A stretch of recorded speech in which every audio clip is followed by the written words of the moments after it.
This is the Potomac Local News Podcast, where we bring you the latest on what's happening in your community from Fredericksburg, Manassas, and Woodbridge. If you're watching on YouTube, please like and subscribe to get more Potomac Local news, and check us daily at potomaclocal.com for breaking news, community updates, and fun events around town. Now, here's your host, Potomac Local News founder and publisher, Uriah Kaiser. Hello and welcome to this edition of the Potomac Local News Podcast. I'm your host, publisher Uriah Kaiser.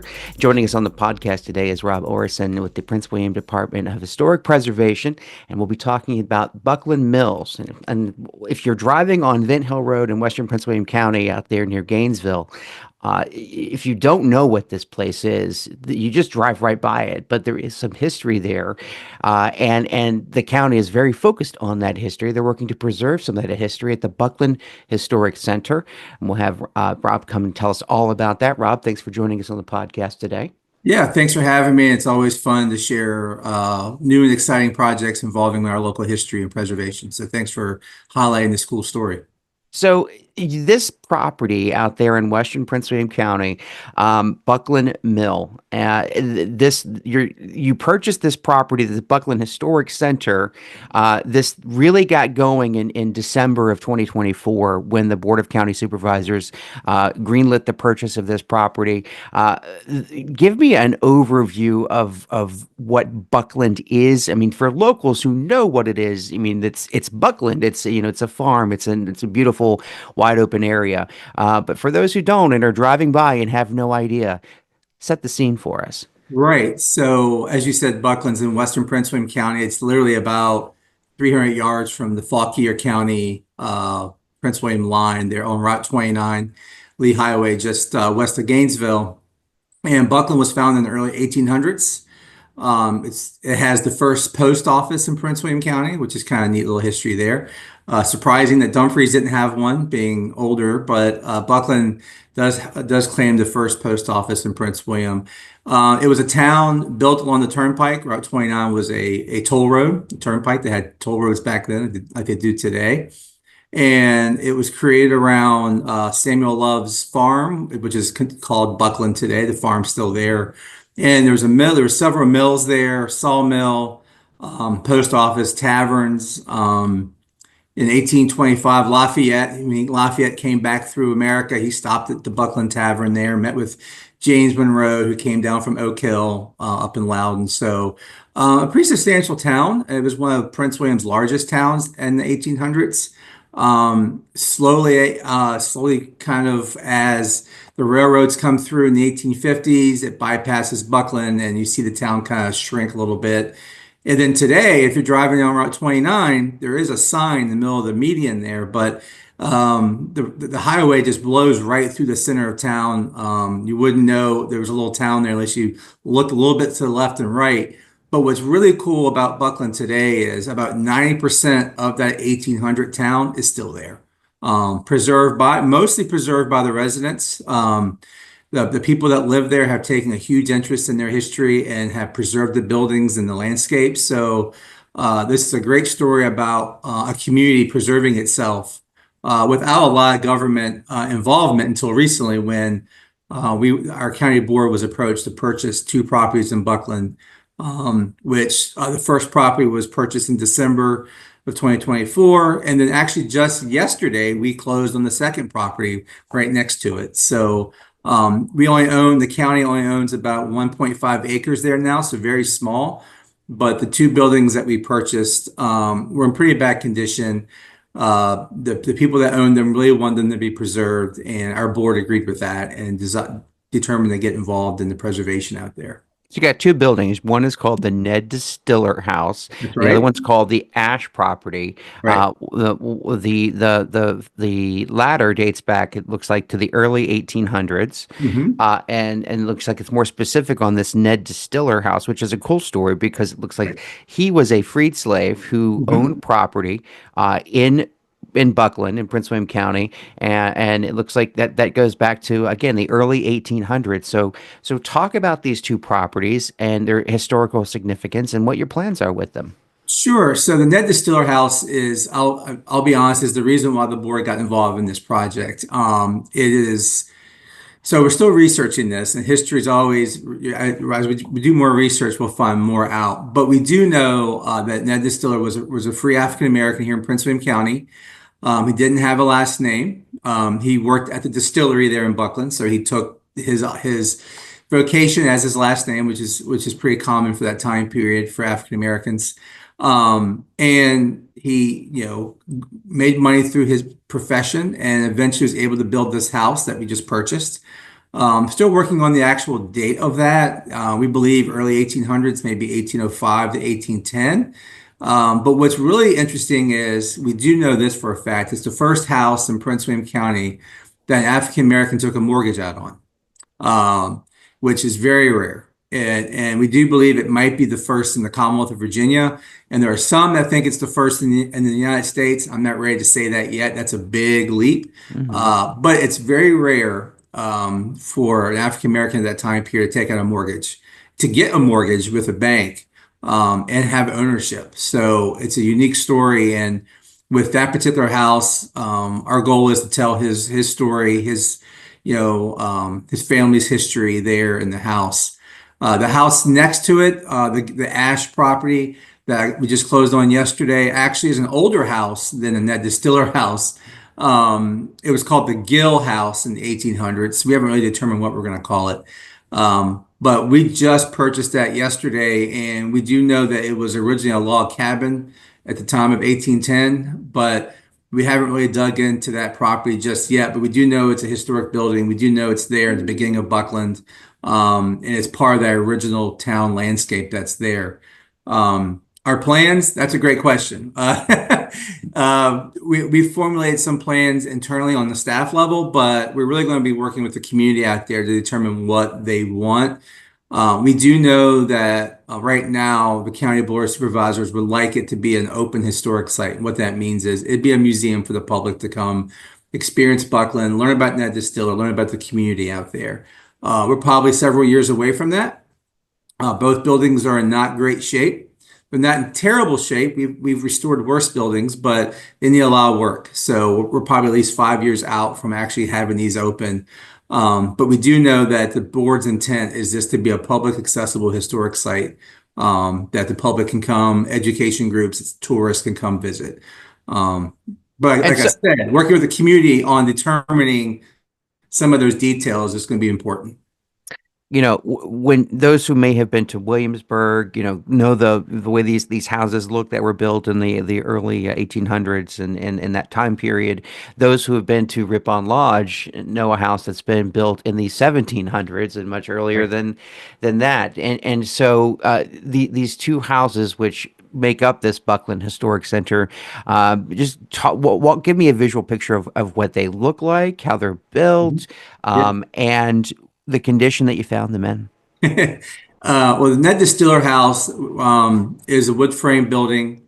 It was added on to in the 1980s by the owners who were very much involved in preservation. They were, Hazel was her last name, served on the Historic Commission for Prince William County.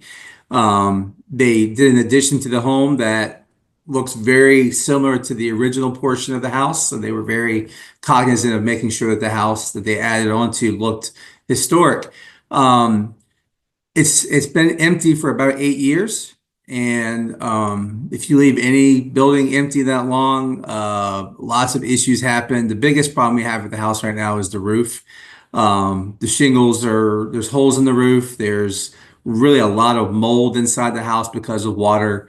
The building itself is pretty solid, but the roof, we got to take the roof off and see what other issues. Whenever you take something off, you'll find 10 other things wrong with a house, whether it's a new house that we own today or a house that's 200 years old.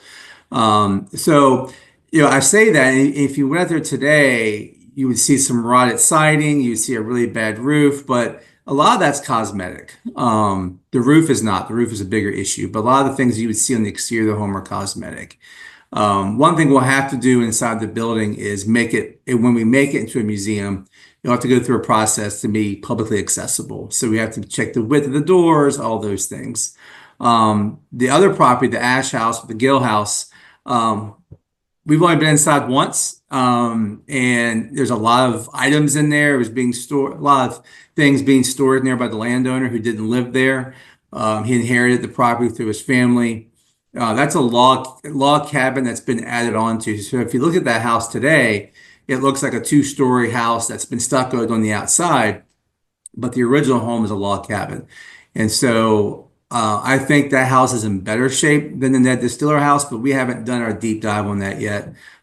We just got the keys yesterday, so that's going to be high on our list, obviously, this week and next week is to go out there and start looking at these homes to see what kind of condition they're in. Well, congratulations, you're a multi-time historic home buyer. That's awesome. Good for you. The taxpayers of Prince William County are.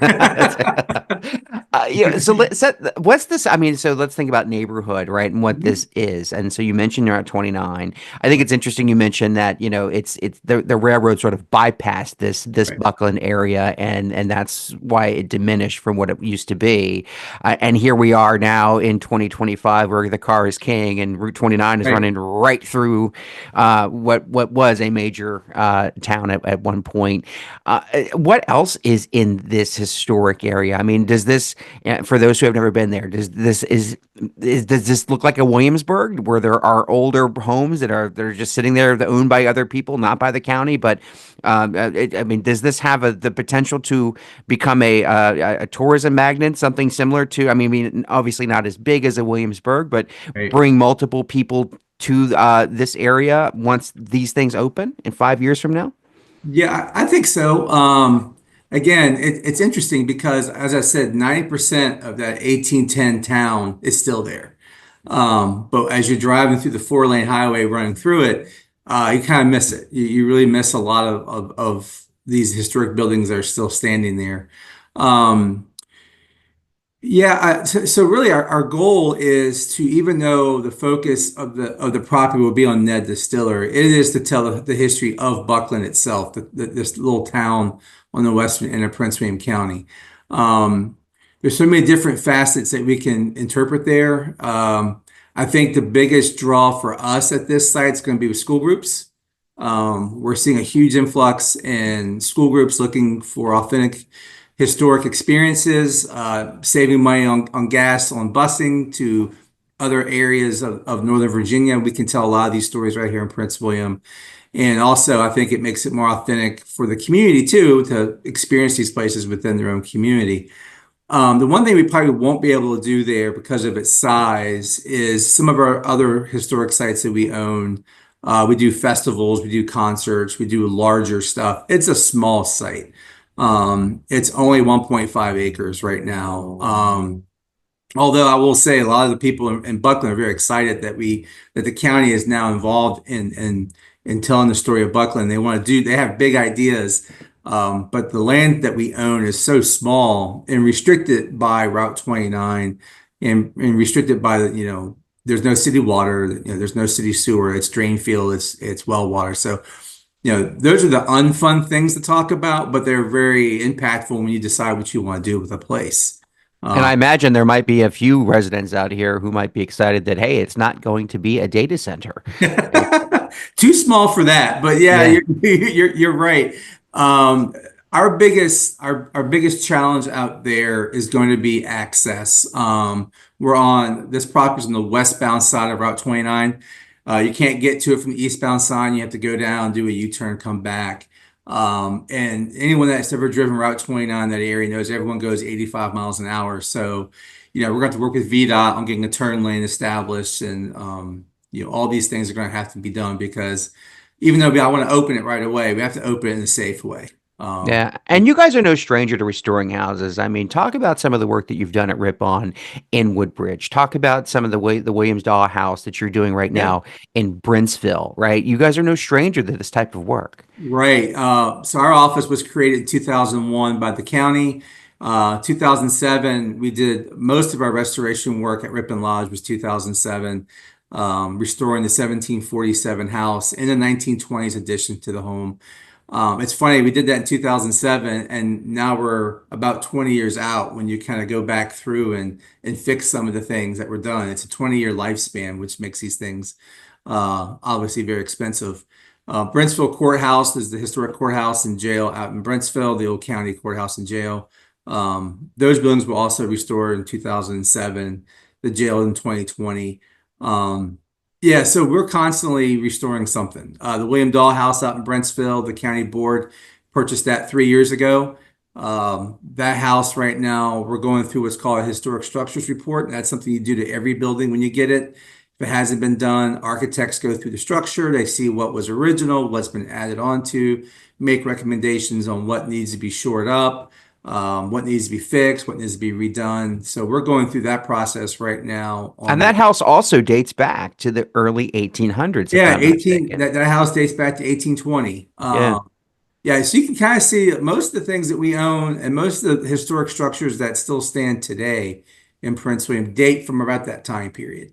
There's a few older ones in the colonial period, but there are several that most of them stand from that 1800 to 1850 time period. And we do a lot of work. We do a lot of work with private residents too, helping them identify contractors and different building materials to use in their own home. My philosophy has always been, I love that we own these sites, but if it can be a privately owned site, taken care of and used as a home, that's excellent too. My goal has always been to try to preserve the historic building, not tear it off the landscape. If it can be owned by someone and lived in as a home, that's fantastic too. Finally, how can people who have an interest in all of this and want to see, maybe just keep tabs on the work here, how can they get involved? How can they follow along? So we have a website, obviously, pwcgov.org/history. We're on social media. We're on Instagram and Facebook. Just search Prince William County Historic Preservation. We'll pop up. We're very active on social media. We're very active on our website. Our website has a page dedicated just to these two properties we're talking about, where we update them weekly and monthly when projects are being completed. Same for the William Dahl House. Our goal is to be very transparent about what we're doing, and we also find that people are just very interested in it. When we ever post a picture of a house being worked on or being restored, it goes crazy. People like to see things done like that. So we're always looking for volunteers as well. But yeah, visit our website, find us on social media, and you can find everything you want to know about what we do and what Prince William County does to preserve its history on those sites. Rob Orrison is with the Office of Historic Preservation in Prince William County. Thank you so much for coming on the Potomac Local Podcast today and talking to us about the Buckland Historic Center. Thank you, sir. Appreciate it.